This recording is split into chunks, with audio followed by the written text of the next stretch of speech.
हाँ जी, चलिए तो आज एक महत्वपूर्ण टॉपिक पे चर्चा करते हैं जिसको बोलते हैं नाड़ी परीक्षा। नाड़ी परीक्षा क्या होती है कि वो वैद्य की योग्यता का मापदंड हुआ करती थी।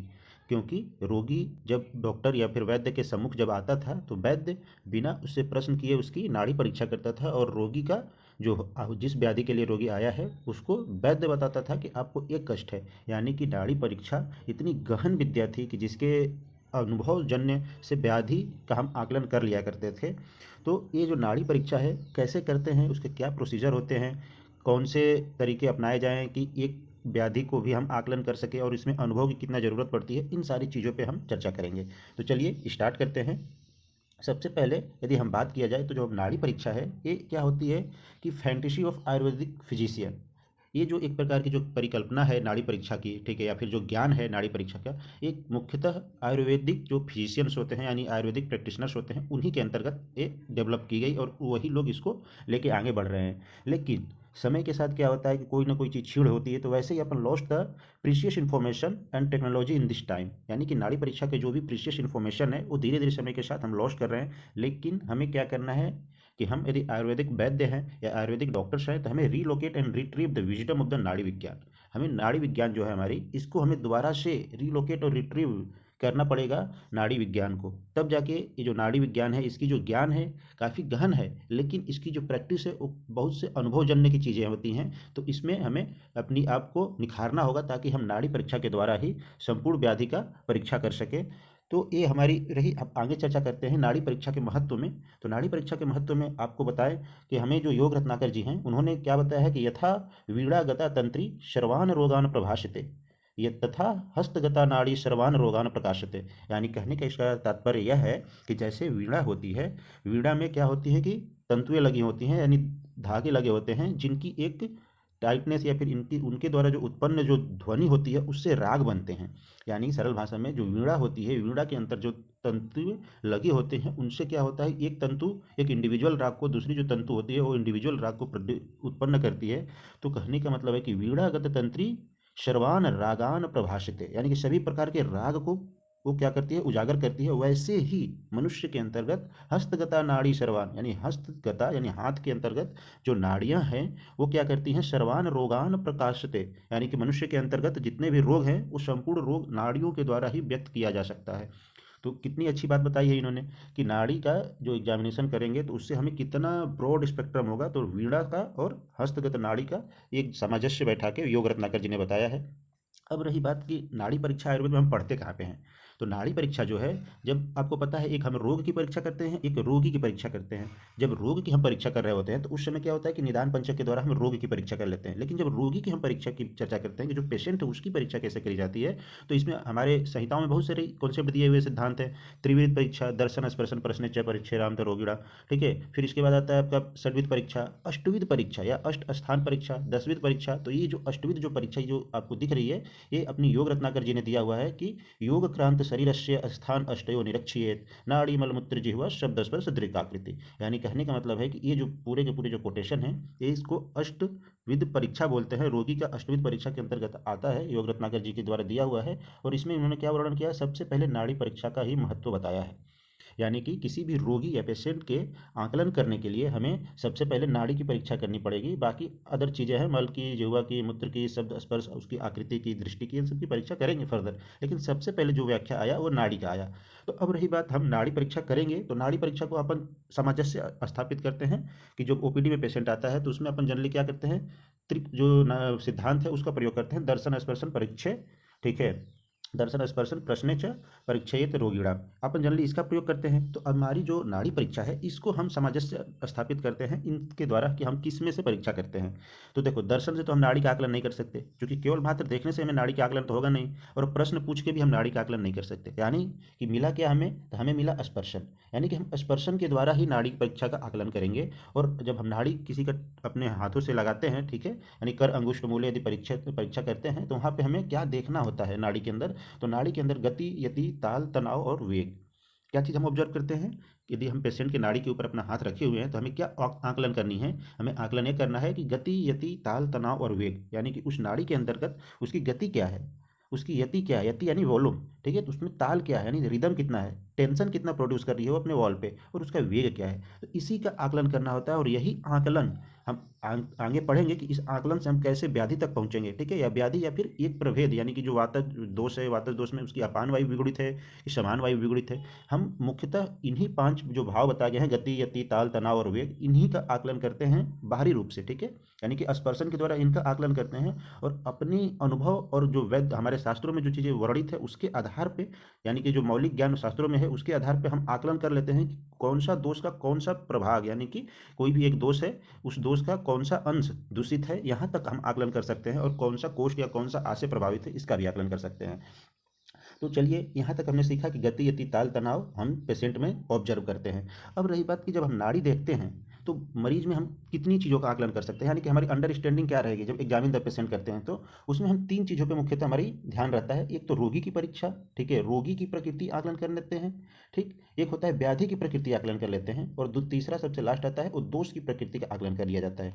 यानी सरल भाषा में समझा जाए तो हम जब नाड़ी परीक्षा करते हैं, जब हम नाड़ी में गति, यति, ताल, तनाव, वेग जब हम आकलन करते हैं, तो उसके बाद हम इन 3 बातों को एक तरफ कंसीडर करने के चालू करते हैं कि हाँ, रोगी की प्रकृति क्या है, व्याधि की प्रकृति क्या है, और दोष की प्रकृति क्या है। जैसे यदि मैं थोड़ा सा कोरिलेट करूँ तो दोष की जो प्रकृति होती है अपन कैसे कंसीडर कर लेते हैं, जो इंडेक्स फिंगर होता है वो वात को रिप्रेजेंट करता है, मिडिल फिंगर जो होता है वो पित्त को, और जो आपकी रिंग फिंगर होती है यानी कि अनामिका जो फिंगर होती है कफ को। तो पहली बात तो हम दोष का आकलन यहीं से कर लेंगे। अब रोगी की प्रकृति और व्याधि की प्रकृति, ठीक है, और दोष की प्रकृति, ये सब चीज़ें इन्हीं तीनों अंगुलियों के आधार पर करनी है। तो हम इसी को और गहन समझते हैं और उनके जो चरणबद्ध तरीके हैं उस पर चर्चा करते हैं। लेकिन सबसे पहले हमें थोड़ा इतिहास जानना पड़ेगा। इतिहास जानने का मतलब क्या है कि हमें ये तो पता चले कि इसका वर्णन और इसका प्रयोग कब से होने प्रारंभ हुआ।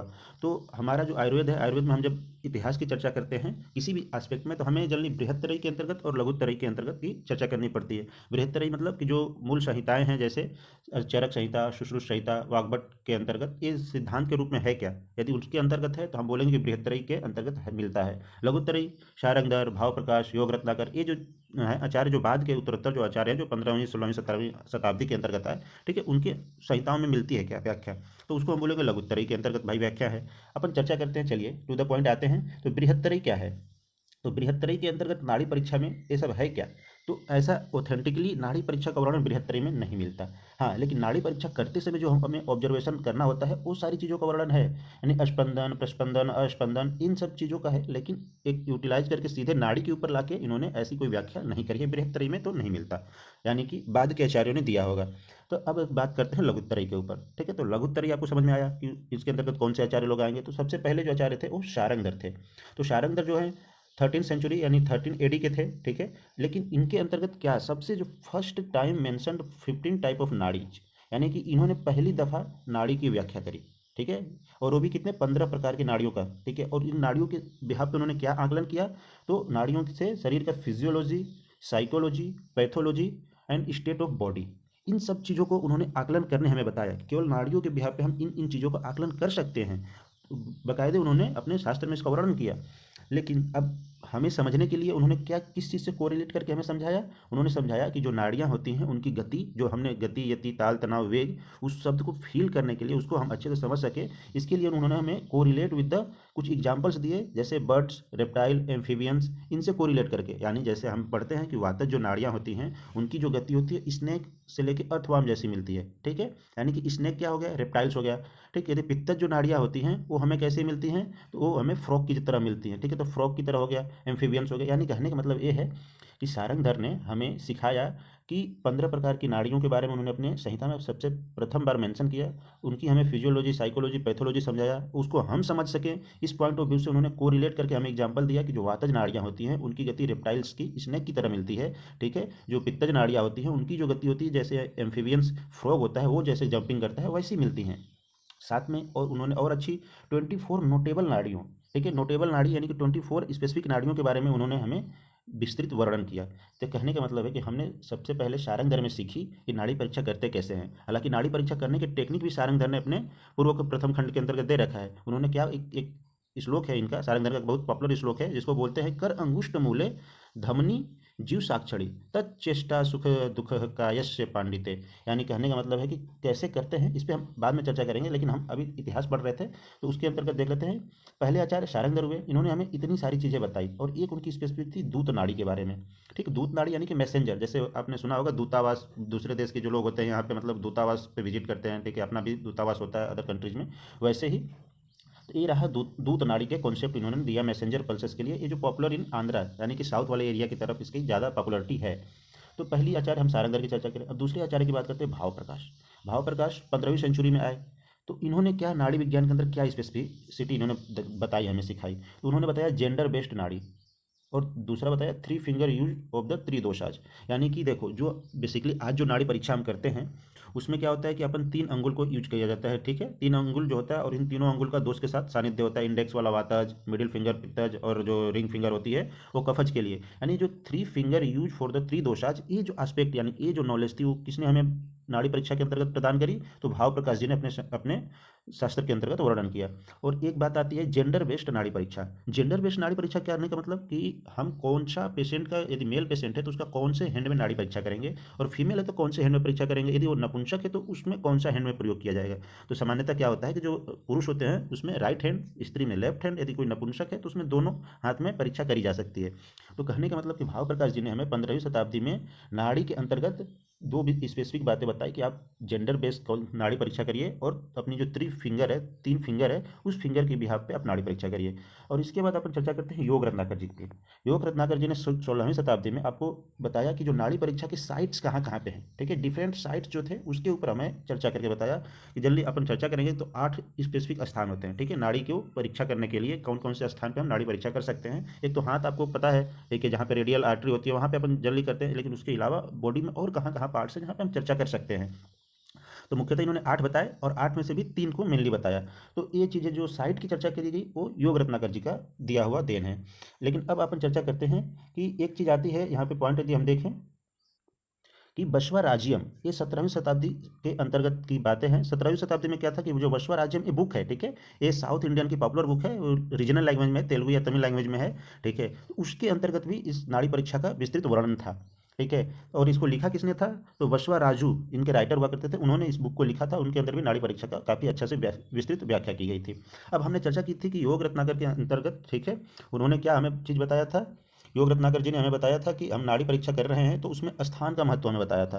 तो स्थान के महत्व में उन्होंने 3 प्राइमरी साइट बताए, और इसके बाद जो भी है वो सब सेकेंडरी या फिर ऐसे करके बताया। तो उन्होंने 3 प्राइमरी में क्या बताया है, पहला उन्होंने रिस्ट बताया है, यानी कि एक्चुअल जहाँ पे अपन लेते हैं नाड़ी परीक्षा करते हैं, जैसे ये वाली जो पोजीशन है, तो ये वाली जो पोजीशन है वहाँ पर रेडियल आर्टरी होती है, तो वहाँ से हम नाड़ी का आकलन करते हैं। फिर नेक के बारे में उन्होंने बताया, यानी नेक के साइड पे हम कर सकते हैं जहाँ पे कैरोटिड आर्टरी होती है। ये नोज की कर सकते हैं क्योंकि वहाँ पे फेशियल जो आर्टरी की ब्रांच होती है उस पर कर सकते हैं। यानी कि जो 3 प्राइमरी साइट्स हैं, रिस्ट, नेक, नोज, और इसके अलावा जो साइट्स हैं जैसे एंकल पे कर सकते हैं, पेनिस के ऊपर किया जा सकता है, एल्बो के ऊपर किया जा सकता है, ईयर के, आई के, तो यहाँ पे भी हम नाड़ी परीक्षा कर सकते हैं। लेकिन जो पेशेंट के लिए कंफर्टेबल हो और आप एज ए वैद्य के लिए भी कंफर्टेबल हो, तो सबसे अच्छी जो पोजीशन होती है इन सब में बेस्ट कौन सी होती है, तो रिस्ट होता है, और वहाँ से आकलन भी काफ़ी अच्छे से आता है। अब अपन आगे चर्चा करते हैं कि थोड़ी सी बस लास्ट हिस्ट्री पे चर्चा कर लेते हैं। एक है वैद्य चिंतामणि। तो वैद्य चिंतामणि ने भी क्या, इनके अंतर्गत भी जो नाड़ी परीक्षा है इन्होंने स्पेसिफिक व्याधि से जोड़ के कुछ चीज़ों का और दोषों का अनुबंध बताते हुए नाड़ी परीक्षा का अपना शास्त्र में व्याख्या किया है। जैसे अजीर्ण की नाड़ी, ठीक है, दोसज नाड़ी, इनके एस्पेक्ट में इनके शास्त्र में भी काफ़ी व्याख्या मिलती है। और रही बात सबसे लास्ट हिस्ट्री का, तो रावण तंत्र की बात कर लेते हैं। जो रावण संहिता, ये वही वाला रावण है, ठीक है। तो उनके अंतर्गत जो चीज़ें थी, तो उन्होंने मर्म का भी काफ़ी अच्छा व्याख्या करी है अपने शास्त्र के अंतर्गत, और उन्होंने नाड़ी की भी काफ़ी अच्छा व्याख्या कर रखी है। तो नाड़ी आफ्टर टेकिंग सर्टेन डाइट, तो नाड़ी में क्या फ्लक्चुएशन आते हैं, ठीक है। फिर prognosis, physiology, psychology and pathological condition of disease, इनसे रिलेटेड उन्होंने अपने शास्त्र के अंतर्गत विस्तृत व्याख्या कर रखी है। तो कहने का मतलब ये है कि हिस्ट्री से हमने इतना बस सीखा कि जो नाड़ी की व्याख्या है कब से प्रारंभ हुई और कब तक की इसकी व्याख्या है और आज तक चली आ रही है, ठीक है। यानी कहने का मतलब है कि नाड़ी की जो इतिहास है काफ़ी स्ट्रॉन्ग है। यदि हम इसे बता के रखते हैं, इसकी प्रैक्टिस में रखते हैं, तो इससे हम काफ़ी कुछ चीज़ें अच्छे से डायग्नोस कर सकते हैं। अब हम क्लासिफिकेशन पे बात करते हैं। तो हम जनरली जब क्लासिफिकेशन पे चर्चा करेंगे तो 2 टाइप के क्लासिफिकेशन पे अपन कंसीडर करेंगे। एक तो अपनी जो क्लासिफिकेशन होगी उसके अंतर्गत हम यूटिलिटी के आधार पे चर्चा कर लेंगे, ठीक है। और अगला जो रहेगा हमारा लेवल के आधार पर हम क्लासिफिकेशन का चर्चा करेंगे कि क्या कितने टाइप के लेवल होते हैं, 7 टाइप के लेवल बनते हैं उनके आधार पे। तो ये जो है ये देखिए, तो पहला हम इससे क्या फाइंड करेंगे, तो प्रकृति के असेसमेंट। यदि हम नाड़ी परीक्षा करते हैं तो नाड़ी परीक्षा के अंतर्गत हम क्या फाइंड आउट करेंगे, तो प्रकृति असेसमेंट करने के लिए हम नाड़ी परीक्षा कर सकते हैं। ठीक है, दूसरा क्या होगा कि डिजीज को अंडरस्टैंड करने के लिए, यानी डिफरेंट स्टेटिक प्रिंसिपल क्या है डिजीज के, उसको समझने के लिए हम नाड़ी परीक्षा कर सकते हैं, यानी कि डिजीज की डायग्नोसिस के पर्पज से हम कर सकते हैं। और तीसरा जो हमारा रहेगा, यदि हम डिजीज समझ लिए तो हमको प्रिस्क्रिप्शन में क्या लिखना है, क्या मेडिसिन देना है, इस प्रोसीजर को भी हम नाड़ी परीक्षा के द्वारा ही आकलन कर सकते हैं। ठीक है, हमने जैसे प्रारंभ में आपको बताया था कि नाड़ी परीक्षा में क्या होता है कि जो रोगी वैद्य के जब सम्मुख आता है तो वैद्य उसकी नाड़ी को सबसे पहले ज्ञात करके ही वो बता देता है कि व्याधि क्या है और वैसी कौन सी मेडिसिन चलानी चाहिए। तो इसलिए हम यूटिलिटी के आधार पर बात करते हैं तो तीन चीज़ को आकलन करते हैं, प्रकृति की, डिजीज की, और उसके लिखे जाने के लिए मेडिसिन के ऊपर ही चर्चा करते हैं। अब अपन लेवल की बात करते हैं, तो क्लासिफिकेशन के अंतर्गत यदि हम लेवल की चर्चा करें तो अपन 7 लेवल की नॉलेज हम नाड़ी परीक्षा के द्वारा ही आकलन कर सकते हैं। कैसे आकलन करते हैं, क्या क्या लेवल होती है, इस पर चलिए चर्चा करते हैं। तो पहला है फर्स्ट लेवल, उसमें हम दोष एट ग्रोस। ठीक है, ये जो 3 अंगुलियां हैं, तीनों अंगुलियों के द्वारा हम सबसे प्रथम जो आकलन करते हैं वो दोष का ही आकलन होती है। नाड़ी परीक्षा में हम हमारे पास 3 अंगुलियों के द्वारा, जो तर्जनी, मध्यमा और अनामिका, इन जो अंगुलियों के द्वारा हम तुरंत दोष का आकलन कर लेते हैं। अब दोष एट सब लेवल, यानी सब लेवल बोलने का मतलब क्या है कि एक जो दोष होते हैं उसके 5 प्रभेद होते हैं। ठीक है, यदि वात वात दोष की बात किया जाए तो अपान, व्यान, समान, ऐसे करके। पित्त की बात किया जाए तो पाचक, रंजक, भ्राजक, और वैसे ही कफ की बात किया जाए तो श्लेष्मक, बोधक। ये सब जो सब डिवीजन है, यानी कि टोटल बात किया जाए तो जो सब लेवल हैं दोसाज की, उनको हम जान लेते हैं सेकेंड लेवल पे। ठीक है, और थर्ड लेवल पे यदि हम चर्चा करें तो उसमें पंचकर्मा। जब भी हम पंचकर्मा लिखेंगे उसका मतलब होता है ट्रीटमेंट, क्योंकि आयुर्वेद के अंतर्गत मुख्यतः जो भी ट्रीटमेंट हैं, बमन, विरेचन, स्नेहन, रक्तमोक्षण, अग्निकर्म, ठीक है, आदि मुख्यतः जो भी चिकित्साएं आती है सब पंचकर्म में इंक्लूड हो जाती हैं। ठीक है, इक्का दुक्का जो चिकित्सा होती है जैसे क्षार सूत्र आदि थोड़ा से अलग डिपार्टमेंट्स हो जाता है, लेकिन सब कुछ जो होते हैं पंचकर्म के अंतर्गत ही समाहित हो जाता है। तो यानी कहने का मतलब ये है कि हम किसका बमन करना है, किसका विरेचन करवाना है, इसका आकलन भी हम नाड़ी परीक्षा के आधार पे ही कर सकते हैं। ठीक है, कहने का मतलब है कि फर्स्ट लेवल का जो हम इंटरप्रिटेशन करेंगे वो हमारा दोष के लेवल पे होगा, दूसरा उस दोष के सब लेवल्स के आधार पे होगा, और तीसरा जो मिलेगा हम पंचकर्मा के आधार पे, यानी कि जो लेवल थर्ड है उसके भी यहाँ पे हम पंचकर्मा का भी आकलन कर लेंगे, किस पेशेंट को वमन देना है, किस पेशेंट को विरेचन देना है, यहाँ तक की स्पेसिफिसिटी रखती है नाड़ी परीक्षा। और चलिए, तो लेवल 4 की यदि बात करते हैं तो लेवल 4 में आता है धातु एंड ऑर्गन्स की। यदि हम दोष का आकलन कर लिए, दोष के बाद उसके दोष के सब लेवल का आकलन कर लिए, तो जब दोष का सब लेवल यदि हमें पता है तो हमें इतना भी पता होगा कि दोष का स्व अधिष्ठान क्या है। ठीक है, वात कहाँ रहती है, पित्त कहाँ रहता है, बॉडी में कौन से उसके आर्गन्स हैं जिसमें वो वात के स्थान है। तो वात के जो सब लेवल है उनका भी हमें स्थान पता है, तो उनके सब स्थान से हम उपधातु और धातु का इंटरप्रिटेशन कर लेंगे। ठीक है, और धातु और ऑर्गन के इन्वॉल्वमेंट लेवल 4 में। और लेवल 6 में अपन क्या आकलन करते हैं, माइंड की स्टेट के बारे में। ठीक है, माइंड जो हमारा है उसकी स्टेट कौन सी है नाड़ी परीक्षा के द्वारा, यानी मन कितना चंचल है या कितना स्थिर है उसका आकलन, और उसके कॉन्स्टिट्यूशन के बारे में हम पता कर सकते हैं लेवल 7 में। यानी कि सात्विक, राजसिक, तामसिक, इन प्रभेदों को, मन के प्रभेदों को या मानसिक भाव के प्रभेदों को यदि हम जब तक सीख लेते हैं या समझ लेते हैं, वो चीज़ें भी नाड़ी परीक्षा के अंतर्गत है। यानी सरल भाषा में मैं आपको समझाऊं तो नाड़ी परीक्षा के अंतर्गत अपन एक तो लेवल 1 से लेकर लेवल 7 तक की जो इन्फॉर्मेशन है उसका आकलन कर सकते हैं, यानी दोष से लेकर मन की अवस्था तक का आकलन हम नाड़ी परीक्षा के द्वारा कर सकते हैं। किस पेशेंट को बमन देना है, किस पेशेंट को विरेचन देना है, इसका भी आकलन हम नाड़ी परीक्षा के द्वारा कर सकते हैं। अब अपन चर्चा करते हैं प्रिडिक्टिव नाड़ी डायग्नोसिस। अब हम धीरे धीरे चीज़ें सीखेंगे कि परीक्षा करेंगे कैसे। ठीक है, अब क्या क्या चीज़ें हमें प्रिडिक्शन करना पड़ता है नाड़ी परीक्षा के अंतर्गत। तो प्रिडिक्टिव नाड़ी डायग्नोसिस के अंतर्गत यदि चर्चा करें तो वही बात है, जो गति, यति, ताल, तनाव की जो चीज़ें होती हैं उसको सबसे पहले हमें सीखना होता है, क्योंकि हम प्रिडिक्शन अपना बेहतर कब बता पाएंगे, जब हमें गति, यति, ताल, तनाव और वेग नाड़ी का अच्छे रूप से आता हो। तो सबसे पहले यही बात आती है, फिर इसके बाद अपन चर्चा करते हैं कि एक्चुअल में कैसे होती है, क्या क्या सिंबल होते हैं, क्या क्या कोटेशन होता है किसी एक इंडिविजुअल व्यक्ति के लिए। तो यहाँ पे देखो, जो अब जो वैद्य है वो क्या करेगा, कर अंगुष्ठ मूल्य। ठीक है, यहाँ पे जो अपन को मैंने पहले बताया था कि सारंगधर ने एक श्लोक दिया है, कर अंगुष्ठ मूल्य। ये देखो, एक टोटल का टोटल क्या है, कर, कर यानी कि हाथ, और ये आपकी अंगूठा हो गया, तो अंगुष्ठ मूल, ये अंगूठे का मूल कहाँ है, यहाँ पे है। तो अपन को वैद्य को जो अपना हाथ यूज करना है वो कहाँ पे रखना है, तो कर अंगुष्ठ मूल्य। ठीक, और धमनी जीव साक्षरी, यहाँ पे रेडियल आर्टरी होती है तो धमनी जीव साक्षरी। तो कहने का मतलब जो पोजीशन है उन्होंने उसको स्पेसिफाई करने के लिए बताया गया कि कर अंगुष्ठ मूले धमनी जीव साक्षरी। ठीक है, यहाँ पे जो धमनी है उसके ब्याह पे हम आकलन करेंगे। अब रही बात, ये सीख लिया। अब फिंगर का कोरिलेशन। ठीक है, फिंगर का जो कोरिलेशन है उसमें बताया गया इंडेक्स फिंगर जो होती है वात के मोमेंट को रिजेंबल करती है। ठीक है, जो इंडेक्स फिंगर है, ये वाली आपकी इंडेक्स फिंगर होगी, तर्जनी बोलते हैं इसको, तो तर्जनी से हम वात को रिजेंबल करेंगे। मिडिल फिंगर जो होती है वो पित्त के लिए होती है। ठीक है, ये जो मिडिल फिंगर है उससे पित्त का हम मोमेंट को रिजेंबल करते हैं। ठीक है, और जो रिंग फिंगर होती है उससे हम कफ के मूवमेंट को फाइंड आउट करते हैं। और इनकी जो स्पेसिफिक बताया गया है शास्त्रों में कि पक्षी या फिर एम्फीबियन रेप्टाइल से कोरिलेट करके बताया गया, ताकि हम समझ सके कि हाँ भाई इसमें मूवमेंट ऐसा टाइप का मिलता है। तो जो वातज होती हैं उसमें स्नेक, और जो पित्तज होती है उसमें फ्रॉग, और कफज जो होती है उसमें स्वान की तरह बताया गया है। लेकिन इस पर और डिटेल में चर्चा करते हैं। जैसे देखिए, यहाँ पे वही चीज़ें हैं कि जो वातज जो नाड़ियाँ होती हैं उनकी जो मूवमेंट होती है, उनमें जो गति यति ताल तनाव जो बनता है वो कैसा कैसा बनता है। तो देखिए, पहला एग्जांपल, हर एक में दो दो एग्जांपल दे रखी है, ठीक है। तो स्नेक और एक है अर्थवर्म, दोनों चीज़ रेप्टाइल, दोनों चीज़ कैसे दिख रही हैं आपको, स्नेक की तरह ही भांति दिखती हैं, ठीक है, लंबी सी बॉडी दिख रही है, पतली शार्प वाली। तो कहने का मतलब कि वातज जो नाड़ियाँ होती हैं वो काफ़ी चंचल होती हैं, ठीक है, उनकी जो स्पीड होती है, उनकी जो फ्लो होती है काफ़ी चंचल होती है, स्नेक से लेकर अर्थवर्म तक के बीच का। दो दो एग्जांपल से मतलब हम डिसाइड करेंगे कि वातज जो नाड़ी है उसकी रेंज कितनी है, ठीक है, स्नेक से लेके अर्थवर्म। फिर पित्तज नाड़ी की यदि चर्चा करते हैं तो उसमें क्रो से लेके फ्रॉग तक, ठीक है। उसमें दो एग्जांपल्स हैं, एक तो क्रो की और एक फ्रॉग की, ठीक है। इनकी जंपिंग रेट यदि बात की जाए तो जंपिंग कैसा करते हैं उनके बारे में, ठीक। तो जो पित्तज नाड़ियाँ होती हैं उनकी जो फ्लक्चुएशन या जो गति यति ताल तनाव जो होता है उसमें कितना फ्लक्चुएशन होता है, तो कौवे की गति से लेकर मेढक की गति के बीच की फ्लक्चुएशन प्रदर्शित करता है। फिर इसके बाद अपन कफज नाड़ी के ऊपर चर्चा करते हैं। तो कफज नाड़ी में आपको श्वान से लेके पीजन तक, ठीक है, यानी जो श्वान होती है काफ़ी स्लो होती है, पीजन थोड़ा उससे फुर्तीला होता है। तो यानी कि जो कफज नाड़ियाँ होती हैं इनकी जो रेंज होती है श्वान की गति से लेकर पीजन की गति के बीच की होती है। तो ये अपनी नाड़ियों की जो गति है, यानी गति यति ताल तनाव जो है उसके आधार पे हमको सारंगधर के द्वारा बताया गया कि एक जो नाड़ी है वो इंडिविजुअल इनकी तरफ प्रदर्शित करती है लक्षण। तो हम समझ सकेंगे कि अच्छा, हमने मान लो किसी पेशेंट के ऊपर अपनी अंगुलियां रखी, तो हमें वातज वाली नाड़ी में मान लो मूवमेंट काफ़ी ज़्यादा मिल रहा है, तो हम बोलेंगे अच्छा ये सर्पोक्त गति है, तो ये वातज नाड़ी ही होगी, ठीक। वैसे ही सारी चीज़ें हैं। अब अपन चर्चा कर लेते हैं थोड़े से याद करने के लिए एक पीजी के पॉइंट ऑफ व्यू से। तो जो वातज नाड़ियाँ होती हैं काफ़ी चंचल होती हैं, तो वो स्नेक से चालू है, और अर्थवर्म और स्नेक एक जैसे दिखते हैं, ठीक है। और स्नेक अर्थवर्म को भी खा सकता है, तो ऐसे कोरिलेट करके रख लीजिए याद करने के लिए पीजी के पॉइंट ऑफ व्यू से। पित्तज नाड़ी की यदि बात करें तो क्रो, क्रो क्या होता है, फ्रॉग को खा सकता है, ठीक है। तो एक दोनों एग्जाम्पल एक जैसे हो जाते हैं, ठीक है, एक दूसरे को खा सकते हैं। और ऐसे ही कफ की बात करें तो स्वान जो होता है सफ़ेद कलर का होता है, और कफ भी हमारा सफ़ेद कलर का होता है, ठीक है। तो ऐसे करके स्वान और पीजन, पीजन में भी कुछ कुछ वाइट वाइट स्पॉट मिलते ही हैं, ठीक है। तो पीजन भी सफ़ेद कलर का समझ सकते हैं कबूतर, ठीक है। तो वो कफज नाड़ियाँ हो जाती हैं। चलिए फिर आगे सीखते हैं अपन, थोड़ा सा हल्का मॉडर्न पॉइंट ऑफ व्यू देखते हैं। जो वातज पल्सेस होते हैं, यानी वातज जो नाड़ियाँ होती हैं वो फास्ट, फीएबल, कोल्ड, ठीक है, ऐसे महसूस होते हैं। और इसको महसूस यहाँ से किया जाता है इंडेक्स फिंगर के बिहाफ पे। और उनकी गति कैसे होती है, तो स्नेक की तरह होती है, ठीक है। पित्तज वाली जो नाड़ी है वो कैसी होती है, प्रोमिनेंट, स्ट्रॉन्ग, और उसकी हाई एम्पलीट्यूड प्रदर्शित करती है और फोर्सफुल होती है, ठीक। और वो उसको मिडिल मिडिल फिंगर से फील्ड किया जाता है, और उसकी जो गति कैसी होती है, फ्रॉग की तरह होती है, ठीक है। और जो कफज पल्सेस होते हैं वो डीप, स्लो, ठीक है, ब्रॉड और कूल और रेगुलर बेसिस, रेगुलर रहते हैं, ठीक है। तो ऐसा महसूस होता है। वो कहाँ महसूस किया जाता है, रिंग फिंगर के अंतर्गत। और उसकी गति क्या होती है, जैसे श्वान जल जल में तैरता है तो वैसी गति करती है।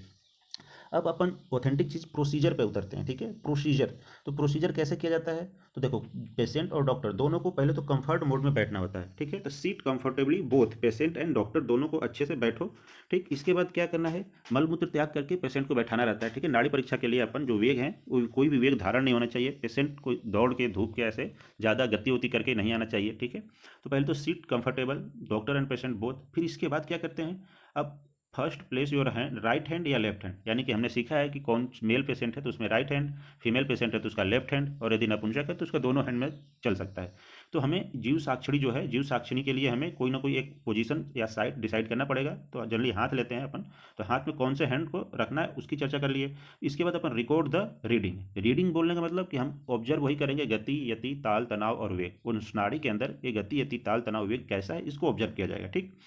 फिर इसके बाद अपना जो थ्री फिंगर्स है उस थ्री फिंगर्स के आधार पे, एक तो पहला मेथड ये हो गया। दूसरा मेथड है कि पेशेंट के दोनों हाथों को आप ऐसे पकड़ लो, ठीक। दो पेशेंट के दोनों हाथों को आप अपने हाथ में रख लो और एक हाथ से आप परीक्षा करो, ठीक। तो ये जो टेक्निक होती है, एक टेक्निक होता है कि पेशेंट का सिंगल हाथ को अपने हाथ में पकड़ो और उसके बाद नाड़ी परीक्षा करो, तो एक टेक्निक ये होती है। यानी कि दोनों सेम टेक्निक्स हैं। आपको जो प्रोसीजर हम चर्चा कर रहे हैं, तो जो प्रोसीजर आपको सही लगे आप वैसा प्रैक्टिस में ला सकते हैं।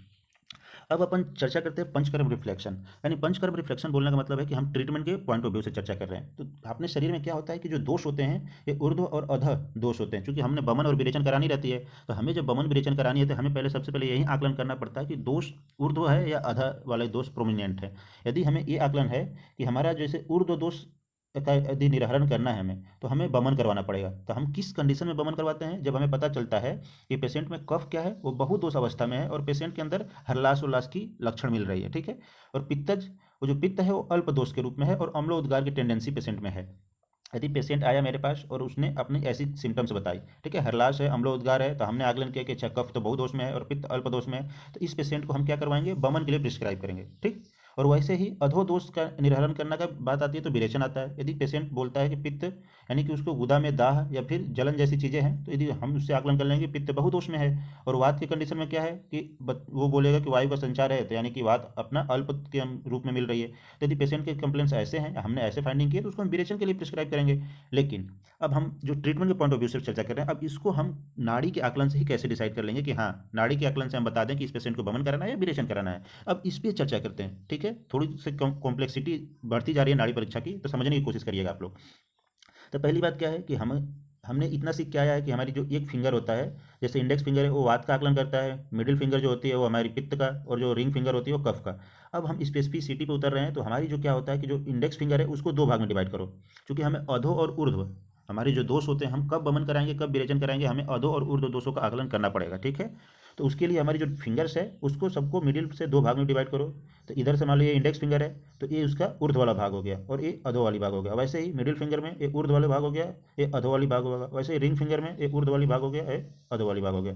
तो हमें पता है कि जो रिंग फिंगर है वो कफ के लिए है, तो ऊर्ध्व अध कफ प्रदर्शित हुआ, पित्तज है ऊर्ध्व अध पित्त के लिए, और ऐसे ही वात के लिए ऊर्ध्व और अध वात के लिए। और यहाँ पे हमने कोटेशन भी दे रखा है, जैसे ए जो है, ए का मतलब हम इंडिकेट करेंगे कि ऊर्ध्व वात दोष। कोई पेशेंट है, यदि उसमें हमें ए और वाई मिल रही है, ठीक है, नाड़ी कैसी मिल रही है, नाड़ी की गति अति ताल तनाव काम महसूस हुआ ए और वाई पे। बोलने का मतलब क्या है कि यदि ए वाली पॉइंट पे मिल रही है, यानी कि अंगुली के इस साइड मिल रही है पल्सेशन, तो हम बोलेंगे कि अच्छा पोजीशन ए को इंडिकेट कर रहा है। और एक पोजीशन मान लो हमें यहाँ पे मिल रही है, यहाँ पे मिल रही है, यानी कि सी पोजीशन मिल रही है, यानी कि कफ का जो है ऊर्ध्व कफ दोष मिल रहा है और ऊर्ध्ववात दोष मिल रहा है। तो ऐसे करके हम इंटरप्रेट करेंगे व्याधि के अंतर्गत। तो पहली बात देखो, तो अपन को जो ईच फिंगर है उसको दो भाग में डिवाइड करना है, आधे आधे में। और जब when pulse is found more than 16 of the intensity at a formal, जैसे किसी भी पेशेंट में जो नॉर्मल इंटेंसिटी होती है गति अति ताल तनाव, उससे यदि 60% ज़्यादा मिल रहा है, ठीक है, तो हम बमन विरेचन के लिए ही इंडिकेट करते हैं, ठीक है। पहले बमन करवाते हैं, बमन के आफ्टर लेटर अपन विरेचन को फॉलो कर देते हैं। तो कहने का मतलब है कि जो नेचुरल जो गति होती है आपकी नाड़ी की, यदि उससे 60% एबव मिल रही है, तो पेशेंट को नाड़ी परीक्षा के अंतर्गत ही हम इंडिकेट कर देते हैं कि हाँ भाई तुमको यही होगा। अब लेकिन बमन और विरेचन तो करवा देंगे, लेकिन कौन से बमन और कौन से विरेचन के लिए क्या क्या चीज़ें इंक्लूड करेंगे उसके ऊपर चर्चा कर लेते हैं, ठीक है। जैसे देखिए, मान लो हमें बमन तो कराना है, लेकिन पेशेंट अजीर्ण का है या पांडु रोग का है, ये सब चीज़ें आकलन करने के लिए, यदि पांडु रोग का पेशेंट है तो उसके लिए हमें नाड़ी परीक्षा के अंतर्गत हम कैसे पता करेंगे। तो देखिए जैसे क्या है कि आपको ये चीज़ तो मैंने समझा दी कि ऊर्ध्व और अधः के बिहाफ पे अपन जो नाड़ी अंगुलियां हैं उनको डिवाइड कर लेंगे। अब हमारे शास्त्र में हमारे आचार्य ने अनुभव से बहुत सारी चीज़ों को पहले से इंडिकेट करके रखे हैं। जैसे वमन के लिए, यदि बमन कराने का यदि केस आता है नाड़ी परीक्षा के अंतर्गत, तो उसमें हमें नाड़ियाँ कहाँ कहाँ पे महसूस होंगी, तो इसमें ए और सी पोजीशन इंक्लूड रहता है। यदि कोई पेशेंट है, हमने उसका नाड़ी परीक्षा किया, तो ए पोजीशन बोलने का मतलब कि हमें ऊर्ध्ववात दोष मिलेगा, ठीक है, इंडेक्स फिंगर में हमें पल्सेशन यहाँ पे मिलेगी। और सी बोलने का मतलब है कि कफज में भी पल्सेशन हमें यहीं पे मिलेगी, जो मैंने आपको रेड से दिखा रहा है ना, वहाँ पे ही पल्सेशन मिलेगी। तो कहने का मतलब है यदि यहाँ पे एक पल्सेशन और एक पल्सेशन यहाँ पे हमें मिल रही है, तो इसका मतलब पेशेंट में हम क्या करा सकते हैं, ए और सी का पोजीशन है तो पेशेंट अजीर्ण का हो सकता है या श्वास का हो सकता है, ठीक है। तो अजीर्ण या श्वास का पेशेंट है तो उसके लिए हम बमन के लिए रेफर कर सकते हैं पेशेंट को, ठीक। अब अपना अलग अलग चर्चा करते हैं दूसरी व्याधि के ऊपर। तो ऊर्ध्ववात का पोजीशन मिल रहा है और मान लीजिए और ऊर्ध्वपित्त का पोजीशन मिल रहा है, ठीक है। यदि ऊर्ध्ववात और ऊर्ध्वपित्त का पोजीशन है तो इसको अपन पांडु व्याधि से और अजीर्ण व्याधि से कोरिलेट कर सकते हैं। ए प्लस बी का पोजीशन बताया गया है, यदि एक पल्सेशन हमें यहाँ मिल रहा है और दूसरा पल्सेशन हमें यहाँ मिल रहा है, यदि ऐसा पल्सेशन फील है तो हम बोल सकते हैं पेशेंट या तो अजीर्ण का होगा या फिर उसको पांडु रोग होगा। यदि पांडु रोग है, अजीर्ण है, तो उसमें अपन ट्रीटमेंट के लिए उसको बमन के लिए रेफर कर सकते हैं। वैसे एक विरेचन का भी कोरिलेशन कर लेते हैं। तो एक्स और बी का जो पोजीशन होता है तो उसमें ग्रहणी रोग मिलता है जनरली, ठीक है। तो एक्स यानी अधोवात, ठीक, अधोवात यानी एक पल्सेशन आपको यहाँ मिलेगा और दूसरा पल्सेशन क्या है, यहाँ पे मिलेगा। यानी कि एक अधोवात की पल्सेशन है और एक ऊर्ध्ववात पित्त की पल्सेशन है। यदि अधोवात और ऊर्ध्व पित्त की पल्सेशन मिलता है तो उस पेशेंट में अपन बोलेंगे कि उसको या तो अजीर्ण होगा या फिर ग्रहणी का पेशेंट होगा। तो ग्रहणी का पेशेंट है तो उसके लिए हम विरेचन प्रिस्क्राइब करेंगे, तो उसके विरेचन को चर्चा कर लेंगे। चलिए, तो यहाँ तक समझे कि जो दोष होते हैं उनके दोष के प्रभेद का भी आकलन कैसे करते हैं उसके ऊपर चर्चा करते हैं। यानी कि वात दूषित है तो वात का कौन सा भाग दूषित है, यानी अपान वायु दूषित है या फिर समान वायु दूषित है या क्या दूषित है, कौन सा प्रभेद दूषित है, उसके ऊपर चर्चा करते हैं। यहाँ तक तो हमने सीखा कि हमें पंचकर्मा की जो प्रोसीजर होती है, यानी अपनी जो आयुर्वेद की जो ट्रीटमेंट है, कब बमन देना है कब विरेचन देना है, तो उसके लिए हमारी नाड़ी में पल्सेशन कहाँ मिलेगा, ठीक है। यदि इधर मिल रहा है इधर मिल रहा है तो क्या कंडीशन बनेगी, यहाँ मिल रहा है इधर मिल रहा है तो क्या कंडीशन बनेगी, तो ये सीखा। अब हम अगला चर्चा करते हैं दोष के प्रभेदों के ऊपर। तो हमारी जो दोष की प्रभेद के अंतर्गत जो हमें शास्त्रगत अनुभव जो बताया गया है वो ये है कि मान लीजिए यदि जो कफ ऊर्ध्व, यदि कफ का ऊर्ध्व भाग, यदि कफ यहाँ पल्सेट हो रही है, ठीक है, कफ का पल्सेशन यहाँ पे है, तो उससे हमें इंडिकेट होता है कि हमारे बोधक और तर्पक तर्पक जो कफ हैं वो दूषित हैं, ठीक है। यदि हमें पल्सेशन कहाँ मिल रही है, वो हमारी जो पल्सेशन है वो यहाँ पे मिल रही है, ठीक है। यहाँ पे मिडिल यानी ऊर्ध्व पित्त का मिल रहा है, तो उसमें क्या होता है, साधक और आलोचक पित्त दूषित होते हैं। यदि हमारी जो पल्सेशन है वो अधो कफ मिल रही है, ठीक है, यदि इस साइड में हमें मिलती है पल्सेशन, तो अधो कफ के जो कंडीशन होता है उसमें क्लेदक कफ और अवलंबक कफ का दुष्टि मिलता है, ठीक। वैसे यदि पित्त की बात करें तो जो अधो पित्त मिलता है, यदि मान लीजिए पल्सेशन हमें यहाँ पे फील हो रही है अधो पित्त पे, अधो पित्त पे फील होती है, तो उसमें हमारे पाचक और रंजक पित्त का दुष्टि होता है। वैसे ही वात के कंडीशन में ये जैसे यहाँ पे सारी चीज़ें मेंशनड है कि यदि वात ऊर्ध्व है, ठीक है, तो उसमें प्राणवायु और उदान वायु की दृष्टि होती है। यदि वात अधो है तो उसमें समान और अपान वायु की दृष्टि होती है। तो ये जो चीज़ें हैं ये हमारी शास्त्रगत हैं और ये प्रैक्टिस जन्य है। तो ये सारी चीज़ें जो है वो फिंगर के किस साइड में पल्सेशन आपको महसूस हो रहा है, उस पल्सेशन के बिहार पे कौन सा पित्त का प्रभेद या कौन सा वात का प्रभेद दूषित है, इन सब का आकलन हमारे यहाँ वर्णित है। तो कहने का मतलब है यदि आप फिंगर के किस अंश में आपको ज़्यादा पल्सेशन है, उसके आधार पर आप बता सकते हो कि व्यक्ति में कौन से अधिष्ठान या कौन से जो दोष का प्रभेद इन्वॉल्व है। यदि आपने दोष का प्रभेद बता दिया तो आपको शास्त्र में दोष के साधक पित्त का स्थान क्या होता है, आलोचक का पित्त का स्थान क्या होता है, नेत्र होता है। तो यदि मान लीजिए किसी का पित्त ऊर्ध्व है, ठीक है, यानी कि ये वाली कंडीशन मिल रही है, ऊर्ध्व पित्त इधर पल्सेशन ज़्यादा मिल रहा है, तो हम बता सकते हैं पेशेंट का कि हाँ भाई आपका या तो आंख खराब हो रही है या फिर आंख धीरे धीरे रोशनी आपकी जाएगी। तो हम बता सकते हैं इजिली। तो कहने का मतलब है कि जो नाड़ी आकलन है उसको हमने आपको सीखा कि पेशेंट में बमन देना है, विरेचन देना है। फिर हमने सीखा कि उसके दोष के प्रभेद को कैसे समझ सकते हैं नाड़ी परीक्षा के अंतर्गत। यदि आपने दोष का प्रभेद सीख लिया है तो आपको हर एक दोष का प्रभेद का स्वाधिष्ठान आपके शास्त्र में वर्णन है, ठीक है, कि आलोचक पित्त कहाँ होता है, रंजक पित्त का अधिष्ठान क्या होता है, ठीक है, बोधक कफ का अधिष्ठान क्या होता है, ठीक है, भ्राजक पित्त का अधिष्ठान क्या होता है। यदि हमें वो नाड़ी आकलन के समय यदि वो वाला अंश दूषित मिल रहा है तो हम बता सकते हैं कि इस व्याधि या फिर इस व्याधि से पेशेंट ग्रसित होगा या होने वाला है, इसके हम आकलन कर सकते हैं। अब हम लास्ट में डायग्नोसिस के पर्पज से उतरते हैं। तो ये जो नॉलेज है डायनेमिक नाड़ी डायग्नोसिस, तो ये इन्वेंटरी मेथड है, ठीक है, और ये चीज़ एक बार में आपको नहीं आएगी, इसके लिए experience encounter, various experience encounter करना पड़ेगा, ठीक है। यदि आप नाड़ी परीक्षा आज से प्रारंभ करेंगे तो कम से कम 500-600 नाड़ी प्रैक्टिस के बाद आप अपने आप में पारंगत हो पाएंगे कि हाँ इन जो 3 अंगुलियां हैं, इन 3 अंगुलियों को प्रभेद को भी समझ पाएंगे आप कि ऊर्ध्व वाला भाग है, अधो वाला भाग है, इसकी प्रैक्टिस आप तब कर पाएंगे, ठीक है। लेकिन नाड़ी परीक्षा के अंतर्गत जो भौतिक या फिर मौलिक रूप से जो हम लोग करते हैं वो क्या होती है कि गति यति ताल तनाव को ऑब्जर्व करना, ठीक है। गति यति ताल तनाव आप 10 दिन के अंदर सीख सकते हैं कि हाँ वातज नाड़ी है, पित्तज नाड़ी है, कफज नाड़ी है, ठीक है। लेकिन उसके प्रभेदों को समझना या बमन किस में प्रिस्क्राइब करेंगे इसको समझना, ठीक है, ये तो आपको काफ़ी एक्सपीरियंस यानी कि एनकाउंटर्ड एक्सपीरियंस जब तक नहीं मिलेगा विभिन्न प्रकार के, तब तक आप नहीं सीख पाएंगे, ठीक है। लेकिन प्रैक्टिस करिएगा तो आपको आ जाएगा। और आपने अपने हॉस्पिटल या अपने क्लिनिक में देखे होंगे कि जो आचार्य या फिर जो वैद्य लोग हैं वो जनरली फ्रिक्वेंटली नाड़ी परीक्षा ही करते हैं सबसे पहले। तो नाड़ी परीक्षा के लिए पहली तो वही गति यति ताल तनाव को हमें ऑब्जर्व करना सीखना पड़ेगा अपने अंगुलियों के आधार पे। फिर इसके बाद यदि चर्चा करें तो कुछ शास्त्र में पहले से इंडिकेशन बताया गया है। जैसे हमने आपको बताया कि अंगुली के इस इंडिविजुअल बॉडी में पल्सेशन है तो उसका इस दोष के साथ अनुबंध है, या फिर आप बमन के लिए रेफर कर सकते हैं यदि ऐसा कंडीशन मिलता है। तो वैसे ही शास्त्रों में कुछ चीज़ें बताई गई हैं, जैसे कि यदि पद्म गति मिलती है, यदि हमने फिंगर रखा किसी के नाड़ी के ऊपर तो हमें उसमें पद्मवत गति मिल रही है, ठीक है। पद्मवत गति का मतलब वो जो पेशेंट है सबसे लास्ट देखिए, वो जो पेशेंट है उसमें क्या मिलेगा, वो परफेक्ट हेल्थ का रहेगा और इनलाइटमेंट उसके अंतर्गत मिलता है। यदि डमरू टाइप की गति मिलती है नाड़ी के अंतर्गत, यदि डमरू टाइप की गति मिलती है तो उसका मतलब होता है फीटल इनलेस को। और वही पिपीलिका की तरह यदि गति मिल रही है नाड़ी के अंतर्गत, पिपीलिका यानी चींटियों की तरह, तो टर्मिनल इनलेस को रिप्रेजेंट करता है। यदि मयूर की गति मिलती है, ठीक है, मयूर की गति मिल रही है तो उसमें आर्टियल हाइपरटेंशन मिलता है, ठीक है, पिपीलिका यानी कि टर्मिनल इनलेस, ठीक। और वैसे ही यदि गज यानी हाथी की तरह यदि जो अपनी नाड़ी परीक्षा के अंतर्गत हाथी की तरह ऑब्जर्वेशन मिल रही है कि नाड़ियाँ हाथी की तरह एकदम दिख रही हैं, तो इन्फेंटाइलाइटिस यानी कि एक प्रकार से हाथी पाँव और लिम्फेटिक ऑब्स्ट्रक्शन को रिप्रेजेंट करता है। यदि गिरिजा यानी पर्वत की गति की तरह यदि महसूस हो रही है तो हार्ट ब्लॉकिंग को रिप्रेजेंट करता है। यानी कुछ चीज़ें हैं जो हमें पहले से वर्णित करके रखा गया है। यदि ऐसी गति मिल रही है नाड़ी की तो अपन इंडिविजुअली स्पेसिफाई इस व्याधि को इंडिकेट करता है। फिर इसके बाद अपन चर्चा करते हैं थोड़ा से मॉडर्न पॉइंट ऑफ व्यू से, चूंकि वीडियो काफ़ी लंबा बन रहा है तो मॉडर्न पॉइंट ऑफ व्यू से चर्चा कर लेते हैं। आपको पता है कि जो नाड़ियाँ होती हैं हमारी वो क्या चीज़ रिजेंबल करती है हमें, तो उसके बिहाफ पे जो आर्टरी के अंतर्गत जो प्रेशर होता है वो जो एक्सर्ट करते हैं अपने वॉल के ऊपर, वही चीज़ है। तो आप इसको कोरिलेट करके देखिए एक सरल एग्जांपल से। मान लीजिए आप गार्डनिंग में पाइप से प्लांट को पानी दे रहे हैं, यदि आप पाइप के जो माउथ है उसको कोई दबाता है और आप पाइप को बीच से पकड़े हुए हैं तो आपको महसूस होता है कि नहीं होता है कि उसमें जो वेग है, उसमें जो तनाव है आप अपने हाथ से महसूस कर पा रहे हैं। तो नाड़ी परीक्षा भी वही होती है कि हमें जब हम नाड़ी परीक्षा करते हैं तो उसमें क्या मिलती है हमें कि जो व्यक्ति होता है उसको यही चीज़ सीखना होता है कि नाड़ी के अंतर्गत यदि नाड़ी में जो टेंशन, कितना टेंशन है, जैसे आपने बाहर से पाइप को दबा दिया, किसी ने पाइप का जो मुंह है वहाँ उसको दबाया, तो अंदर प्रेशर इंक्रीज हुआ, तो आपने जो बीच में पाइप पकड़ा है आपको महसूस हो गया कि हाँ कोई ना कोई पाइप के मुंह को दबाया है। या फिर उसमें यदि पानी की जगह यदि कोई सॉलिड टाइप का सेमी सॉलिड लिक्विड किया जाए तो उसका क्या होगा, उससे आप बीच का पाइप संभाल नहीं पाओगे, काफ़ी हिलेगा डुलेगा, ठीक है, यदि मोटा पाइप है तो उससे आप समझ सकते हो कि इसमें बहुत ज़्यादा क्या है, फोर्स लग रहा है, इसके पाइप के अंदर से बहुत ज़्यादा फोर्स जा रहा है, इसलिए आप उसको बैलेंस नहीं कर पा रहे हैं। तो वैसे ही हमारी जो नाड़ियाँ होती है वैसी सेम टू सेम वैसी ही फीलिंग होती है नाड़ी के अंतर्गत भी। यदि जो अनुभव से यदि वैद्य क्या होता है कि नाड़ी के ऊपर अंगुली रखता है और उस पाइप वाला जो एग्जाम्पल है गार्डन में, वैसी टाइप के अनुभव वो अपने अंदर उतारता है कि नाड़ी की गति यदि सम्यक है, पद्म की तरह गति है तो व्यक्ति हेल्दी है, यदि वही जो गति है वो गज की तरह प्रदर्शित हो रही है तो पक्का उसको हाथी पाँव जैसी समस्या हो सकती है। ठीक है, ऐसी इंडिविजुअल व्याधि का कि उसको बमन कराना है या विरेचन कराना है, सारी इंडिकेशन को डिनोट करते रहता है वो नाड़ी का आकलन ही। अब शॉर्ट में समझते हैं, एक लास्ट है अपना डिस्कशन का पॉइंट, इसमें देखिए क्या सीखने को मिलता है कि देखिए ए बी और सी, ठीक है, जो अपना जो दोष होता है जब वो प्रारब्ध अवस्था में होता है तो उसकी इंटेंसिटी इतनी मिलती है, ठीक है, यदि वो अपने हीन अवस्था में होती है तो उसकी इंटेंसिटी इतनी मिलती है, और यदि वो एकदम और भी मध्यम अवस्था में, ठीक है, हीन अवस्था में होती है तो ई की इतनी इंटेंसिटी, मध्यम में सी की तरह इंटेंसिटी मिलती है।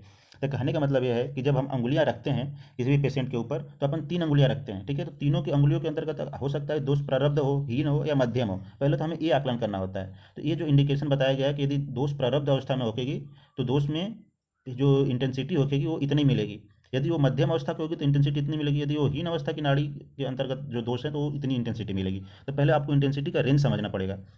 ठीक है, जो दोष होता है वो तरतम अनुपलब्धि दर्शाते हैं, ठीक है, यानी तरतम भाव, यानी कि जो डिग्री होती है ना गुड बेटर बेस्ट, वैसे ही तरतम भाव प्रदर्शित करते हैं, ठीक है।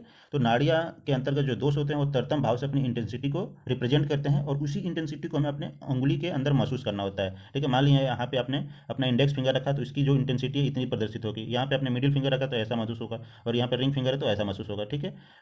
अब रही बात चर्चा करने की कि जो time duration between two hits at a finger, ठीक है, ये जो बी को रिजेंबल कर रहा है उसमें क्या है कि जो time duration between two hits at the finger give the duration specific दोष मोमेंट फ्रॉम द इट स्थान, यानी कि दोष अपने स्थान पे दोबारा कितने समय में दोबारा से स्ट्राइक कर रहा है, उससे हम आकलन कर सकते हैं कि टाइम कितना ले रहा है दोष अपने नाड़ी के अंतर्गत, ठीक है। और जो अपना सी का जो कंडीशन है उसमें अपन बोल सकते हैं कि कोई भी दोष उस दुष्य के अंतर्गत कितने बार रिप्लेस हो रहा है या फिर डिजीज का इंडिकेशन क्या है उसको समझ सकते हैं। तो कहने का मतलब अब शॉर्ट में एक बार हम समराइज कर देते हैं नाड़ी परीक्षा के बाद। तो हमने चर्चा करी नाड़ी परीक्षा में आपको कि आयुर्वेद में की जो फैंटेसी है फिजिशियन की वो नाड़ी परीक्षा है। हम धीरे धीरे इसको जो नॉलेज है प्रीसियस नॉलेज है इसको हम मॉडर्न से मॉडर्न या फिर मॉडर्न एरा में कोरिलेट नहीं स्थापित कर पा रहे हैं, तो हमें रीलोकेट और रिट्रीव करनी पड़ेगी अपनी नाड़ी विज्ञान को। फिर शॉर्ट में यदि चर्चा किया जाए तो व्यूड़ा और व्यूड़ा से एग्जाम्पल हमने बताया, फिर इतिहास की चर्चा करी कौन से आचार्य क्या क्या चीज़ें दी है, ठीक है। फिर हमने आपको बताया कि क्लासिफिकेशन बताया, ठीक है, कि हम प्रकृति परीक्षा कर सकते हैं, डिजीज का आकलन कर सकते हैं, फिर 7 लेवल हमने आपको सिखाया कि कैसे कैसे चीज़ें होती हैं, और इसके बाद हमने आपको मेथड्स यानी कि प्रोसीजर बताया कि नाड़ी परीक्षा एक्चुअली करते कैसे हैं। चलिए, तो उम्मीद है आपको समझ में आया होगा सारे एस्पेक्ट कि नाड़ी की परीक्षा क्या कैसा जाता है, और यदि आपको कुछ समस्या होगी तो आप हमें कमेंट बॉक्स में जरूर बताइए, उसका हम समाधान करेंगे। तब तक के लिए धन्यवाद।